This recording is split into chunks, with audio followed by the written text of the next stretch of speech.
Dari Kecamatan Kedurang Ilir, Kabupaten Bengkulu Selatan, Provinsi Bengkulu, Suara Bangga Kencana, suara komunikasi, informasi, edukasi, penyejuk hati bagi keluarga. Hadir menjadi sahabat keluarga Indonesia.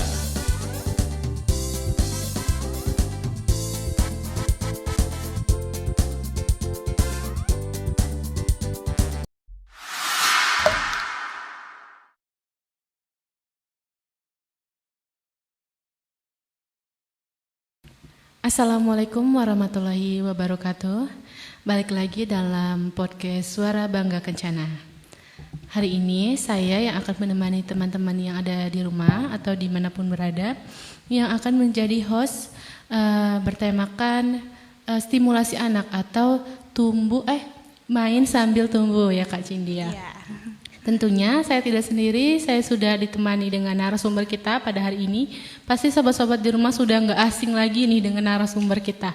Boleh Kak Cindy untuk perkenalan dulu menyapa sobat kita yang ada di rumah? Ya, terima kasih Kak Ica sebelumnya udah diundang deh ke podcast Suara Bangga Kencana ya Kak ya? Iya betul. Jadi perkenalkan, nama saya Cindy Nur Khalifah Siti Aryani. Jadi hari ini aku bakal sharing-sharing nih Kak sama teman-teman tentang proses stimulasi anak usia dini, di mana bermain sambil tumbuh. Iya, berarti tema kita hari ini adalah bermain sambil tumbuh nih. Ya. Nah, kalau misalnya tentang bermain, pasti orang-orang nggak tahu nih bermain sambil tumbuh tuh maksudnya gimana nih Kak Cindy ya kan? Kalau misalnya berhubungan dengan anak, pasti ngomonginnya tentang nutrisi lah, kemudian kesehatannya. Sebenarnya bermain sambil tumbuh ini maksudnya apa nih Kak Cindy? Jadi bermain sambil tumbuh ini merupakan proses tumbuh kembang si balita ya Kak. Jadi dimana kalau anak-anak ini kan identiknya dengan bermain ya. Jadi setiap hari dia bermain itu merupakan proses tumbuh kembangnya Kak. Gitu. Betul.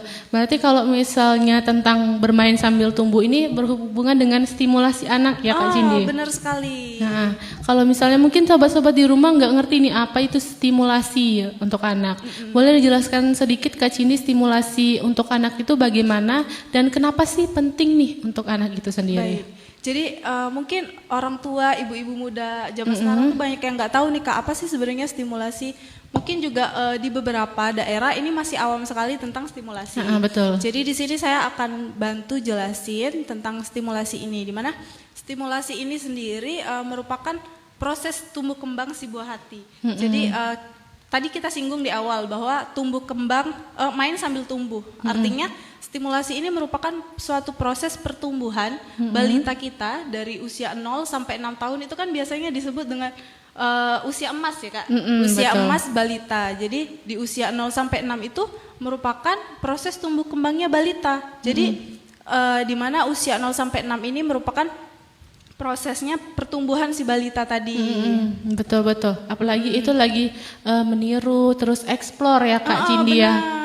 Jadi kenapa nih penting untuk anak nih untuk dilakukan stimulasi? Stimulasi ini bentuknya gimana sih Kak Cindy? Jadi stimulasi ini kayak bentuknya nih sebenarnya banyak ya Kak. Jadi di stimulasi ini dibagi menjadi 5. Yang pertama itu ada stimulasi kognitif, di mana stimulasi ini merupakan cara berpikir si buah hati. Nah, kadang kita menganggap si buah hati kita nih kayak gimana ya, berpikirnya tuh masih terbatas gitu Kak. Itu merupakan contoh stimulasi si buah hati. Jadi misal anak kita tuh pola pikirnya udah mulai mencondong ke arah sini. Oh berarti ini stimulasinya udah mulai membaik gitu. Mungkin apa nih yang biasanya diajarkan kepada anak untuk perkembangannya? Mulai dari perkembangannya itu mungkin kita sebagai orang tuanya bisa mengajarinya kayak gini loh nak, pola pikir yang baik. Tapi dimulai dari hal-hal yang kecil dulu. Contohnya gimana sih caranya kita meletakkan barang ini biar supaya rapi gitu. Nah itu merupakan contoh proses pertumbuh kembangan di stimulasi. Iya, stimulasi kognitif. Berarti ini stimulasi untuk anak usia dini ya. Misalnya dia sering, memang kalau misalnya bicara tentang anak-anak masih gencarnya untuk bermain. Kemudian benar. ini berarti mengajarkan pengetahuan ya kepada anak untuk kalau misalnya bermain itu mainannya dibersihkan kembali, dibereskan kembali, disimpan dan dirapikan gitu ya Kak Cindy. Karena kan kebanyakan anak-anak nih taunya kalau udah bermain tuh ya udah diserakin enakin aja gitu Kak. Itu berarti untuk stimulasi anak usia 0 sampai 6 tahun. 0 sampai 6 tahun. Iya. Kalau misalnya dia masih kecil banget nih, itu stimulasinya apa nih? Kan nggak mungkin kalau misalnya baru lahir tiba-tiba langsung bereskan mainannya nak. Mungkin kita kasih contoh dulu, soalnya kan anak kecil tuh suka mencontoh apa yang kita lakukan ya Kak. Misal dari mulai kecil dia abis bermain nih, kita perlihatkan bahwa kayak gini loh sebenarnya menyusun mainan itu kalau sudah main diginiin, tapi dengan cara kita mencontohkan di depan mukanya gitu. Berarti kalau bicara tentang stimulasi ini berarti pengetahuan atau gimana? Stimulasi ini sebenarnya lebih ke pengetahuan tapi aksinya gitu Kak. Rangsangan gitu ya? Ya, rangsangan tumbuh kembang anak tuh tadi. Oh, baik-baik. Jadi gitu teman-teman, kalau bicara tentang stimulasi adalah rangsangan yang diberikan orang tua kepada anaknya, begitu ya Kak Cindy? Benar sekali. Kalau misalnya bicara tentang stimulasi anak nih Kak Cindy, apakah tentang pengetahuan aja nih atau ada yang lainnya nih stimulasi? Apa cuman jenisnya cuman merapikan tadi, merapikan mainan atau ada yang lain? Yang merapikan tadi kan termasuk di stimulasi kognitif ya Kak. Jadi selain itu juga ada stimulasi fisik dan motorik. Nah jadi stimulasi fisik dan motorik ini dibagi menjadi dua, berupa gerakan kasar dan halus. Sebelumnya Kak Ica pernah nggak sih ngelihat anak kecil tuh kayak bayi nih, dia gerakin tangannya. Iya. Tuh itu merupakan contoh stimulasi fisik dan motorik yang gerak secara halus Kak, gitu. Iya, menarik sekali ya. Berarti kalau misalnya dia cuman gerak-gerak gini aja, iya itu udah stimulasi. Iya itu stimulasi. Jadi itu kayak proses tumbuh kembangnya lah. Kalau misal nggak gerak-gerak, kita sebagai orang tua takut dong. Berarti dia kayak nggak berkembang gitu, anaknya cuma diam aja. Kalau misalnya dari bayi dia mulai, mungkin perkembangan kalau misalnya dari bayi dia cuma diam nangis aja, tiba-tiba udah bisa gerakin tangan, itu perubahan ya. Kemudian bisa ngomong gitu ya Kak Cindy ya mungkin. Terus ada juga yang menggenggam tangan, itu juga contoh stimulasi yang halus. Kemudian kalau untuk stimulasi yang kasar, itu bisa berupa dia mulai berjalan, itu merupakan stimulasi yang kasar, motorik ya.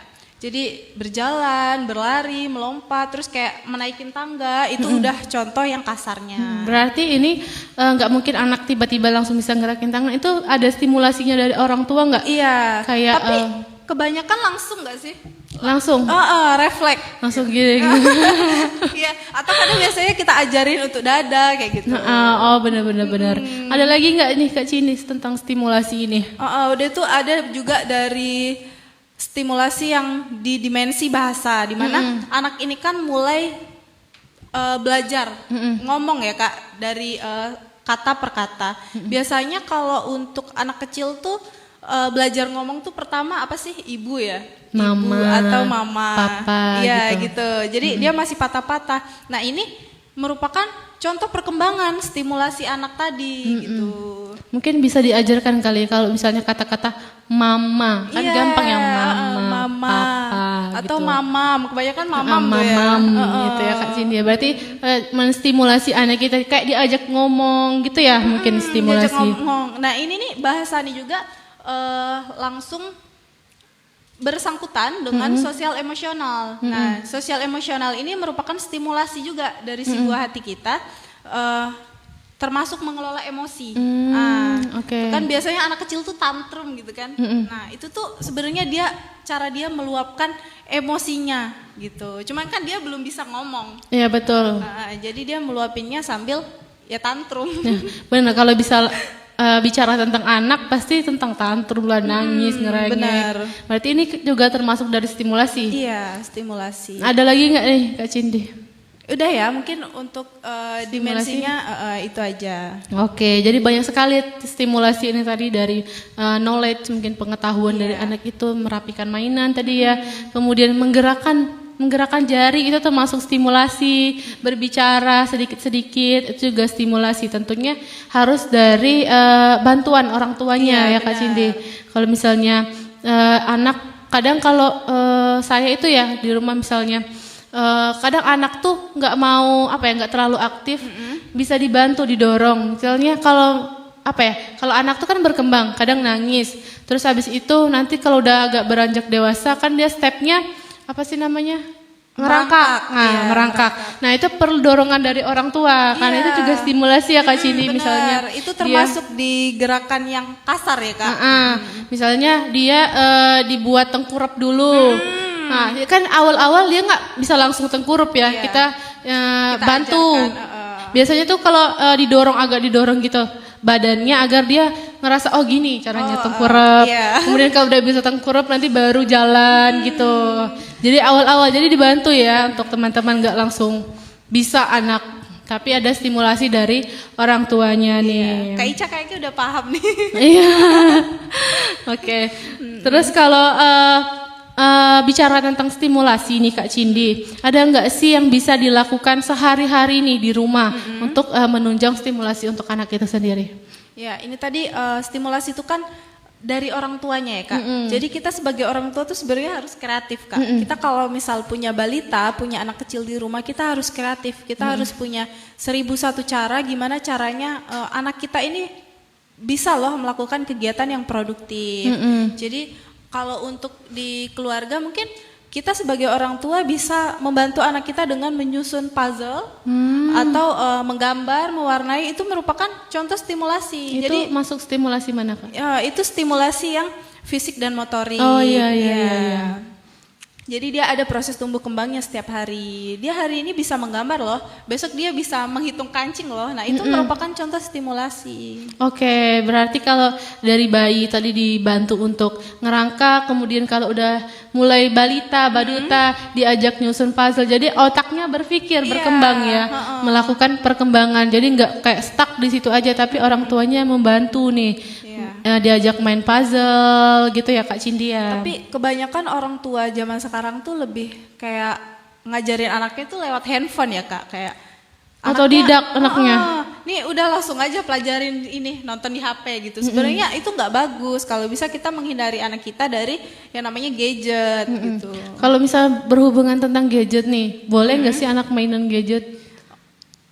Untuk stimulasi anak nih.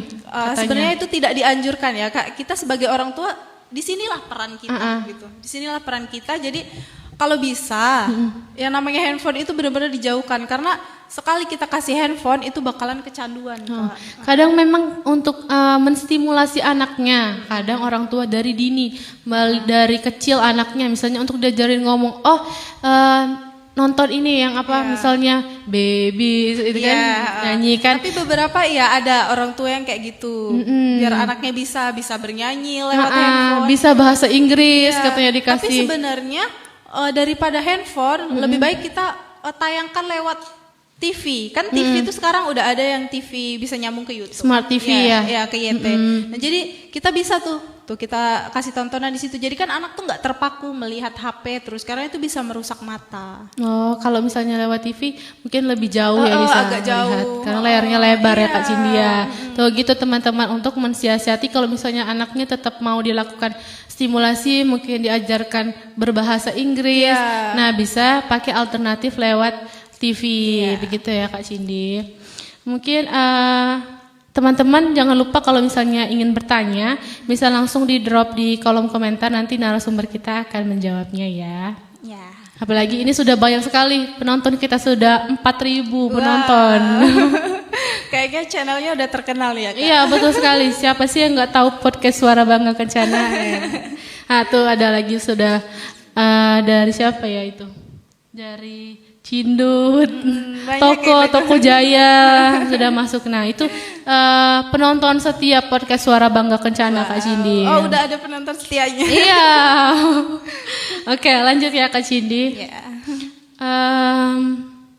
Nah kalau misalnya nih berhubungan tentang stimulasi anak, orang tua tuh berpikir kadang memang sih ada orang yang membawa anaknya ke dokter anak lah, kemudian diajarkan pakai mainan-mainan yang mahal. Sebenarnya stimulasi itu harus pakai yang mahal-mahal atau bisa alternatif murahnya nih Kak Cindy?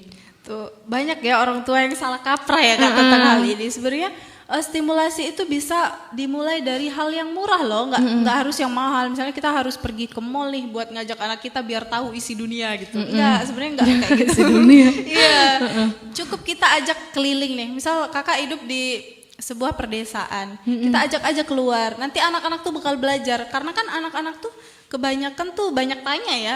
Kayak apa yang Pengen dia tahu lihat, ya. apa yang dia lihat itu dia pengen tahu kayak ma itu apa? Burung dia tunjuk. Itu burung. Jadi kita bisa mengajarkannya lewat itu. Dia itu lihat stimulasi juga ya Kak Cindy, pengetahuan. Iya benar.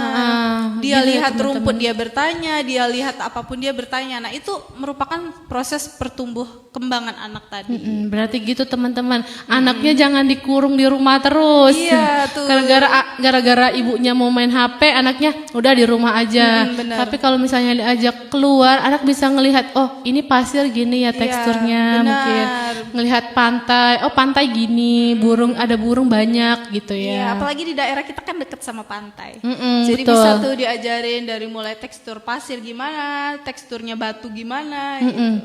Kalau bicara tentang stimulasi nih Kak Cindy, kan banyak tuh kalau berhubungan tentang anak, ada anak tuh yang susah makan nih. Iya. Nah, kalau misalnya dengan stimulasi bisa nggak sih anak yang susah makan jadi bisa makan nih, jadi jadi seneng untuk makan. Nah, apakah berhubungan dengan stimulasi ini juga Kak Cindy? Bisa Kak sebenarnya. Kayak kita sebagai orang tua nih, kita tuh harus benar-benar kreatif. Yang saya bilang tadi, orang tua itu harus punya 1001 cara. Gimana caranya anak kita ini mau makan? Caranya gimana? Kalau dia bosan mungkin ya, anak kita bosan nih diajak makan di rumah, terus nonton TV, terus pasti bosan kan ya? Betul. Jadi kita ajak nih keliling tadi. Jadi keliling tuh sambil belajar, sambil cerita, pasti dia mau. Kalau anak kayak Ica sendiri gimana? Bosenan nggak kalau misal dia makannya di luar terus aduh pengennya makannya sambil jalan-jalan nih sambil digendong misal atau naik stroller gitu. Iya benar. Kadang tuh emang anak tuh kalau misalnya dikasih itu aja kalau nggak mau lagi. Tapi kalau misalnya sebagai ibu ya kadang kalau dia udah bosen dengan makanan, misalnya ayam tadi, diganti jangan ikan, atau misalnya tadi tuh yang nasi sama ikan diganti sup yang yang encer-encer, atau kalau udah semua nih udah dikasih semua yang sup udah, kemudian yang misalnya yang goreng-goreng udah, tapi anak tetap nggak mau. Mungkin suasananya yang perlu diganti sama kata Kak Cini tadi ya, makan di luar sambil ngelihat bebek, mungkin ngelihat sapi. Anak kecil suka heran kan Kak, lihat bebeknya banyak banget atau ayamnya banyak banget gitu. Apalagi ngelihat oh itu bebeknya makan loh, adek makan juga ya gitu. Berarti itu juga ternyata tanpa kita sadari stimulasi itu kita lakukan sehari-hari di rumah ya Kak Cindi ya. Kecuali kalau orang tuanya bener-bener sibuk main handphone sampai nggak sempet ngajak anaknya ini tadi berbicara, berkomunikasi gitu. Tuh teman-teman, jadi stimulasi ini sangat berpengaruh sekali nih terhadap perkembangan anak. Gimana Kak Cindy, kita lanjut apa break dulu sejenak sambil menunggu mungkin teman-teman di rumah ingin bertanya? Iya boleh. Oke, kita break sejenak ya untuk teman-teman yang ingin bertanya boleh di drop di kolom komentar, nanti kita akan tanyakan ke narasumber kita. Oke, kita lanjut lagi, balik lagi dalam podcast Suara Bangga Kencana. Kali ini kita akan menjawab nih pertanyaan dari audiens kita pada hari ini. Ini ada pertanyaan dari Bapak atau Kakak, ini ya dari Azari Ari. Katanya, kalau kedua orang tua bekerja, gimana tuh solusinya Kak?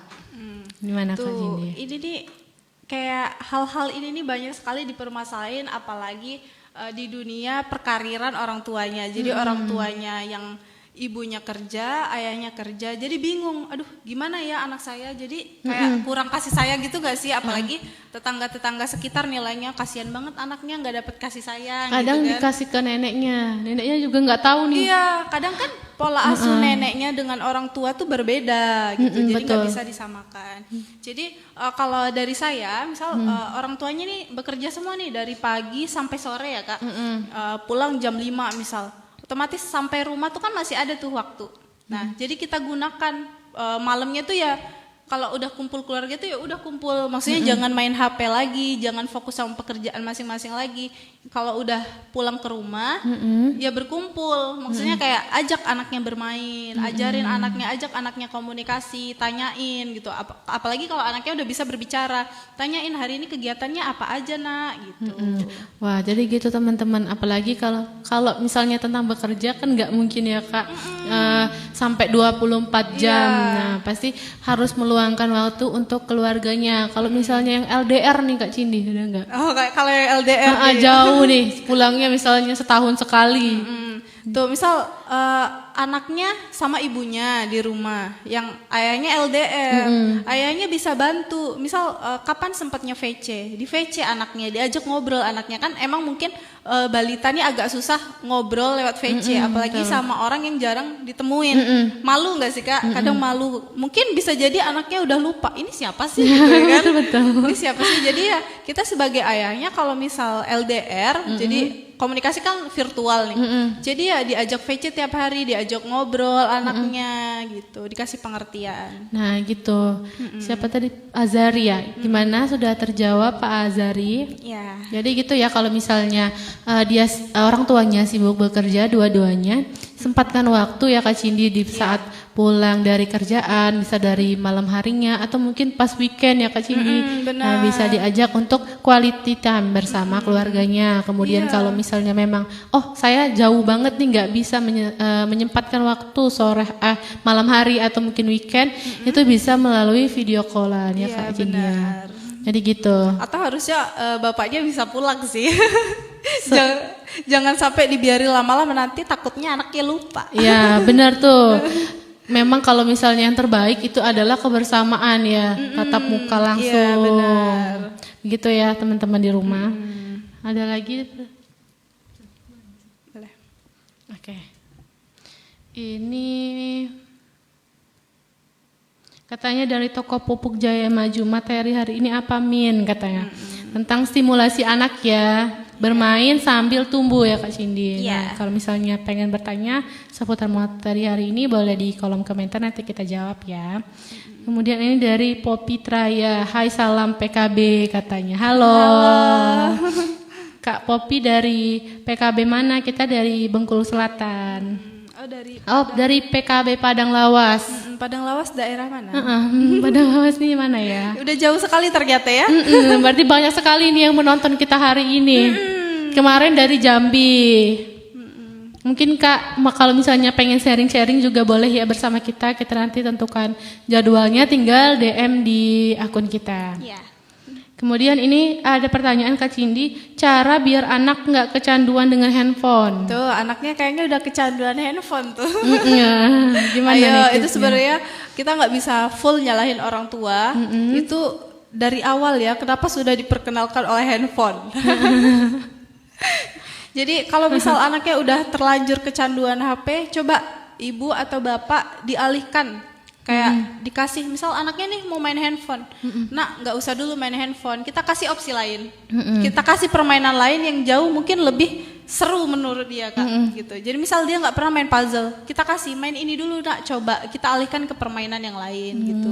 Baik-baik, berarti bukan melarang tapi mencarikan alternatif yang lain ya. Karena kita kalau mau memberhentikan secara paksa itu malah jatuhnya anak tuh tantrum ya Kak. Betul, apalagi kalau misalnya udah dikekang nih pengen apa, tapi nggak dikasih solusi, dia kan kayak mungkin ya kita aja nih kalau misalnya udah seneng nih main sesuatu, tiba-tiba nggak dikasih, kalau misalnya udah dikasih alternatif lain, pasti anak akan berusaha untuk enjoy sama permainan yang diberikan gitu ya. Gitu, jadi. Terus apa lagi?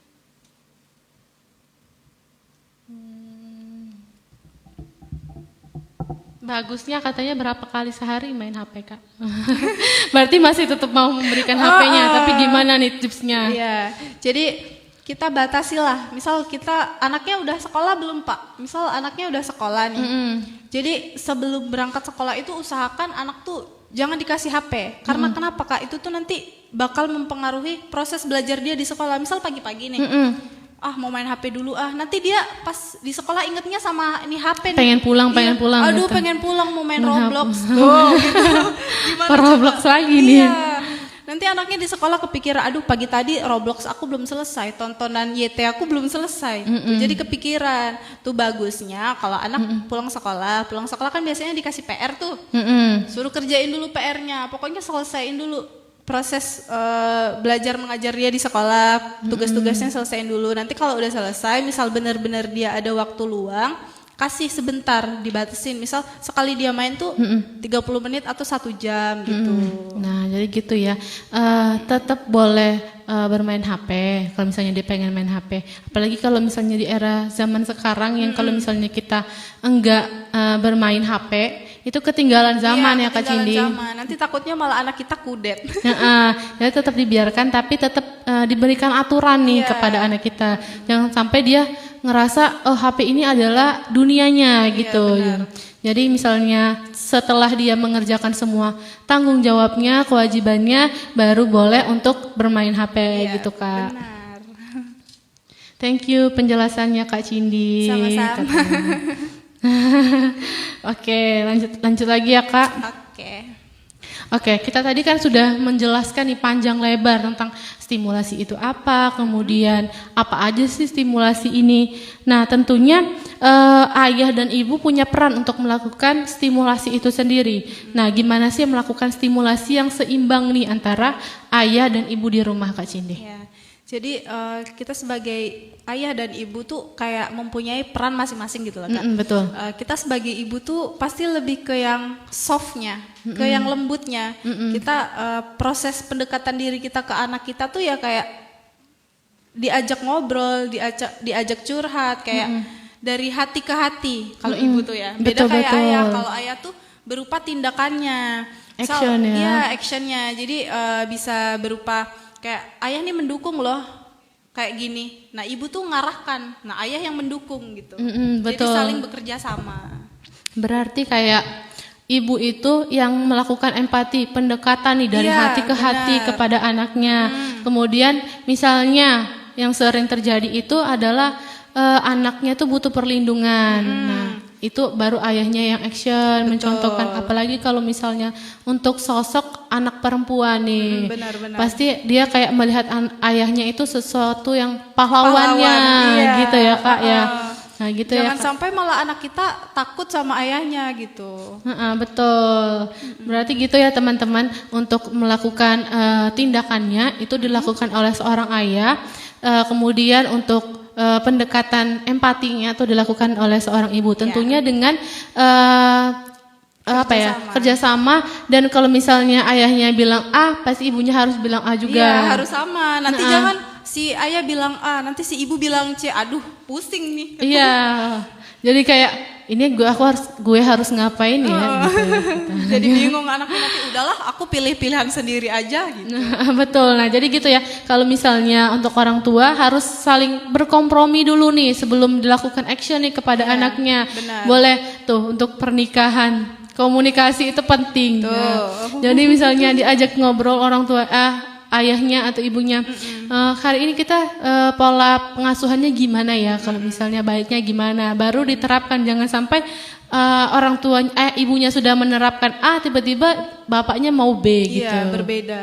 Jadi rancu kepada anaknya ya Kak Cindy ya. Pentingnya memilih pasangan tuh satu frekuensi ya Kak. Nah ini tentang pasangan nih, bagi remaja-remaja yang mau misalnya mau melakukan pernikahan harus melihat dulu untuk karena, pasangannya. Iya, kita sebagai orang tua nih contoh. Kalau orang tuanya aja nggak bisa mencontohkan hal yang baik, nanti gimana anaknya gitu. Betul, apalagi kalau misalnya orang tuanya ada masalah internal, itu pasti akan berujung ya kepada anaknya itu sendiri. Iya, benar. Gimana teman-teman, ada lagi yang ingin ditanyakan kepada narasumber kita hari ini? Atau sudah jelas sekali nih dengan materi yang disampaikan dengan narasumber kita? Harusnya udah jelas ya. Oke, sepertinya nggak ada lagi pertanyaan nih Kak Cindy. Mungkin kita langsung ke pertanyaan penutup aja nih Kak Cindy. Setelah tadi kita sudah bahas panjang lebar nih tentang stimulasi anak, ada nggak sih pesan dan kesan yang ingin disampaikan Kak Cindy kepada orang tua yang ada di rumah? Ya, terkhusus untuk ibu-ibu muda ya, mungkin ibu-ibu muda nih menganggap bahwa stimulasi anak nih sangat rumit, sangat susah. Hal-halnya yang harus lakukan itu yang mahal, kata Kak Ica tadi ya. Tuh, kita jangan berpikir seperti itu. Jadi kita sebagai orang tua harusnya kita bisa memulai stimulasi ini dari hal yang sederhana. Karena masa emasnya anak itu dimulai dari 0 sampai 6 tahun. Jangan sampai masa emas ini kita lewatkan sebagai orang tua gitu. Keren sekali tuh masukan dari Kak Cindy. Gimana teman-teman, materi kita hari ini sangat bermanfaat sekali ya untuk ibu-ibu zaman sekarang, ayah-ayahnya juga ya Kak Cindy. Ya. Mungkin karena sudah tidak ada lagi yang ingin bertanya, kita cukupkan dulu ya untuk podcast kita pada siang hari ini. Terima kasih kepada Kak Cindy sudah Sama-sama. menyampaikan materi yang berkualitas sekali nih tentang stimulasi yang orang tua di sana di rumah belum tahu mungkin tentang stimulasi, padahal dekat sekali dengan kehidupan kita. Ya. Oke, saya sebagai host hari ini pamit undur diri. Saya sebagai narasumber hari ini pamit undur diri. Semoga kita bisa ketemu lagi di lain kesempatan ya teman-teman. Iya, tentunya kita akan punya podcast episode selanjutnya dengan narasumber yang lainnya yang tidak jauh menarik nih. Baik, sampai jumpa untuk hari ini. Wassalamualaikum warahmatullahi wabarakatuh. Dadah.